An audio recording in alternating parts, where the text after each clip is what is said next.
Hello नमस्कार, कैसे हो आप सभी भावी nursing officers and doctors. I think सभी बहुत बहुत अच्छे होंगे और अच्छे से अपने बीएससी नर्सिंग एंट्रेंस एग्जाम की तैयारी कर रहे होंगे। आप सभी प्यारे बच्चों को पता है कि हमेशा से जीएस मिलिट का रूटीन रहा है कि जब अच्छे मार्क्स आते हैं तो बच्चों को आपके सामने लाकर आपको एक पॉजिटिव वाइब्स दी जाए ताकि आप एक एनर्जेटिक सेशन कर पाओ। आज हमारे सामने है एक स्टूडेंट्स हमारे ऑनलाइन यूट्यूब चैनल के कमलेश चौधरी जी, जो आए हैं आपकी जोधपुर से स्पेशल इस चीज के लिए कि मैं बच्चों को थोड़ा मोटिवेट कर पाऊं कि बच्चे भी इस तरीके से मेहनत कर पाएं कि जैसे मेरे साथ के जो स्टूडेंट्स हैं अगर वो मेहनत करेंगे तो वो भी एक अच्छा मुकाम हासिल कर पाएंगे, क्योंकि इनके छोटे भाई बहन की तरह के रूप में आप लोग हो, तो आप के एक बड़े भाई के रूप में आज आपको ये गाइड करने वाले हैं और किस तरीके से जीएस मिलिट इंस्टीट्यूट से इनकी जर्नी रही। तो मैं अभी आपके सामने बुलाने जा रहा हूँ जिनके कमलेश चौधरी, जिनका मार्क्स है 94। तो एक बार आप आ जाए बेटा, आ गया, सामने आ जाओ आप।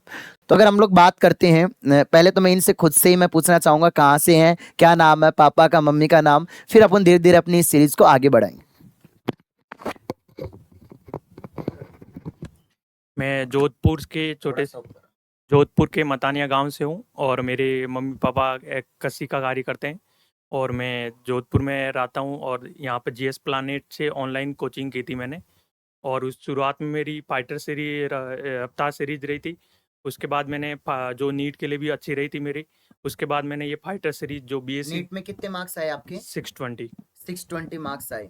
और अभी ये जो फाइटर सीरीज के अंदर जो प्रैक्टिस सेशन चल रहा था उससे कॉन्फिडेंस लेवल, क्योंकि देखो थ्योरी तो आपने पढ़ी हुई होगी, और किस तरीके से कॉन्फिडेंस लेवल बढ़ा, किस तरीके से प्रैक्टिस करने का मजा आपको है? मतलब थोड़ा सा माइक ऊपर कर लीजिए। बहुत कॉन्फिडेंस आता था। जैसे जैसे मैं प्रैक्टिस करता था बहुत ज़्यादा कॉन्फिडेंस आता था। और मतलब आपको अगर उस टाइम कॉन्फिडेंस होना तो एग्जाम के अंदर आप जरूर फोड़ के आते हो। बिल्कुल। पेरेंट्स हमेशा से रोल मॉडल रहते हैं हर एक बच्चे के लिए। तो जैसे आपको लगा कि पिछली बार आरएचएस का एग्जाम दिया था क्या आपने?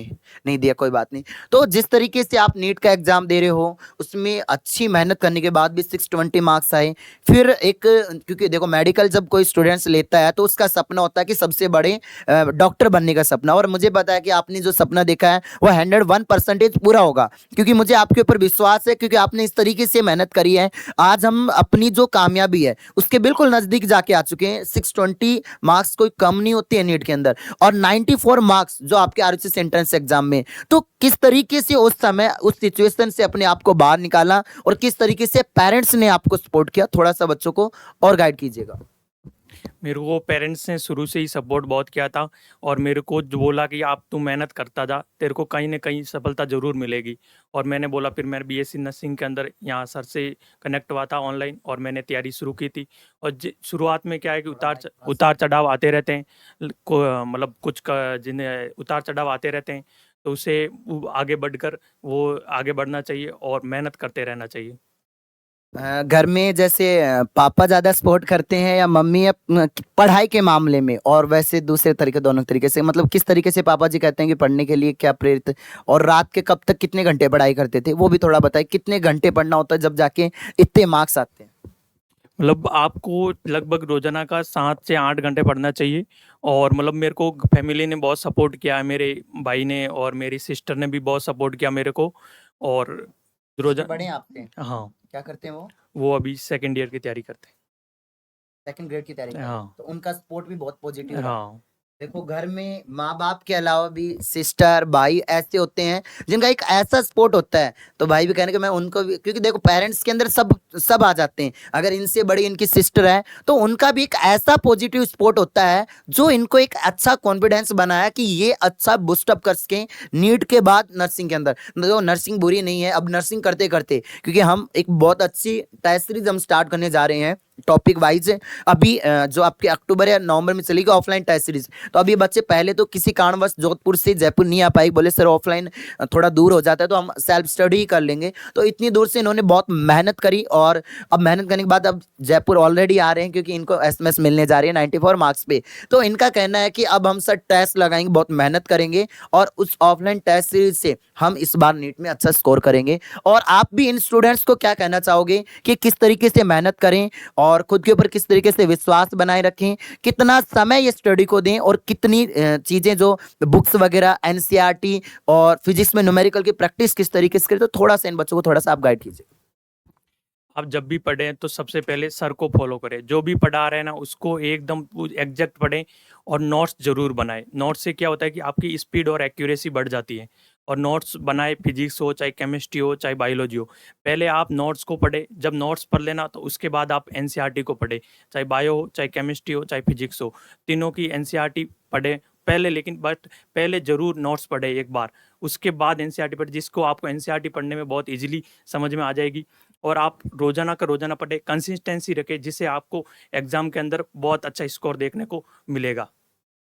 बिल्कुल बिल्कुल भाई, रोजाना सबसे मेन है रेगुलरिटी, कंसिस्टेंसी बहुत मेंट। और ये लाइन एक हमारे स्टूडेंट्स अभिषेक की भी याद आती है, उन्होंने भी कहा कि थे लगातार, क्योंकि देखो जो बच्चा अच्छी मेहनत करता है ना, जो लगातार एकदम जो कंसंट्रेट होकर पढ़ाई करेगा ना, तो 100%। अब आप क्या करते हो, 2 दिन पढ़ रहे हो, 2 दिन बाद पढ़ रहे हो, तीसरे दिन आ गया किसी का कॉल मैसेज, हाँ भाई ये वो मैं आ रहा हूँ, तो वो क्या होगा कि जो आपका रूटीन था उससे वो रूटीन डिस्टर्ब हो जाएगा। तो आप उस चीज से बाहर निकलो।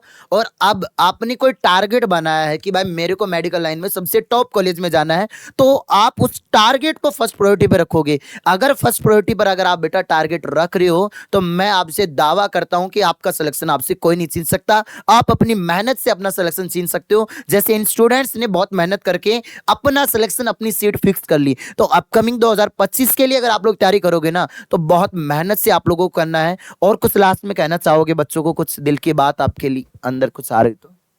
आप मेहनत करते जाएं, आपको एक दिन जरूर सफलता मिलेगी। ये नहीं सोचें कि मेरा मेरा इस बार नहीं हो रहा, क्या होगा।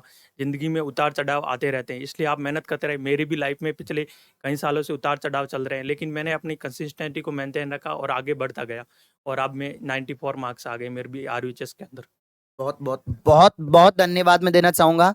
तो आप सभी प्यारे बच्चे एक बार तालियां जरूर बजाएगा इनके कॉन्फिडेंस के लिए, कि जिंदगी में हमेशा उतार चढ़ाव चलते रहते हैं। इसका मतलब ये नहीं कि चंद बारिश के कारण हम अपने मैदान छोड़कर चले जाएं। अगर बारिश होगी, मैदान नहीं छोड़ना, क्योंकि देखो बारिश के समय अगर आपने मैदान छोड़ दिया और चंद बूंदों के कारण अगर आपने मैदान छोड़ दिया, तो आपने अपना लक्ष्य गवा दिया है। तो अपने लक्ष्य के ऊपर कंसंट्रेट रहे, पढ़ाई करते रहे, जीएस प्लेनेट के साथ जुड़े रहे। हमने आपको बहुत मेहनत से, बहुत मैराथन क्लासेज में हमेशा सपोर्ट किया है। As a student, as a teacher, as a big brother, हमेशा आपके साथ में खड़ा रहा हूं और हमेशा आगे भी खड़ा रहने वाला हूं। आपकी काउंसलिंग में कोई भी हेल्प हो, किसी भी तरीके की हेल्प हो, हमेशा हम आपकी करने वाले हैं। तो आज के लिए इतना ही, धन्यवाद। जय हिंद, जय भारत, वंदे मातरम।